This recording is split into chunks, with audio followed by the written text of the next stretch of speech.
tadhana siya sa'yo. Pero sa iba pala, no? Mas masakit yun. Yung, naalala nyo ba yung kwentong ano? Yung sumikat sa TikTok. Yung ang kanta is labis na nasaktan ako. Ang ganda ng kaya ako na-search ko yung kantang yun dahil sa TikTok na yun. Yung babaeng Indonesian girl ba yun? Masakit nun, no? Yung tipong kayong tunay na nagmamahalan pero sa iba kinasal yung lalaki. Wala, sakit nun, guys. Todo yakap yung lalaki at babaeng ano, kita ko. Yung Indonesian girl, tapos nabaliw. Grabe, nakakabaliw talaga ang pag-ibig, lalo asang-asa ka na talagang kayo ang para sa isa't isa pero hindi talaga kayo ang para sa isa't isa, no?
Nangyaya sa'yo, mga ganyan. Tapos, hanggang inuubo ako yun.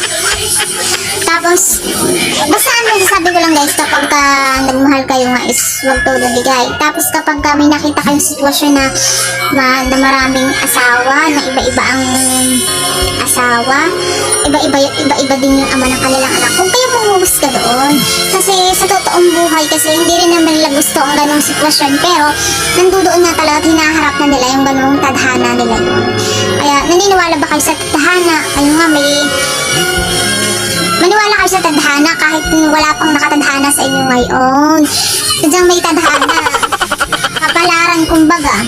Pero hindi kapalaran ng mga bit. Ha? Hindi kapalaran ng mga bit. Yun ay choice mo.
mga manluloko, pag napapagod na, naghahanap ng iba.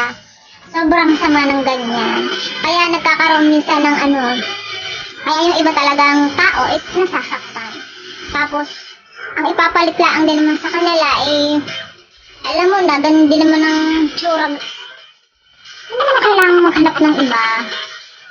Kung alam mo naman sa sarili mo na maayos yung tao para walang nasasaktan.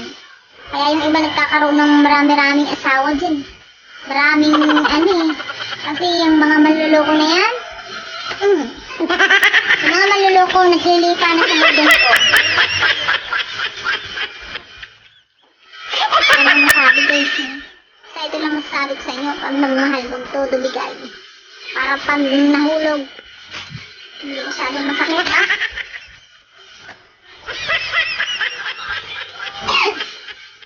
So guys, yun lang. Tapusin na natin yung topic na to. Masabi ko lang sa inyo, ikaw na nanonood nito, you deserve someone love.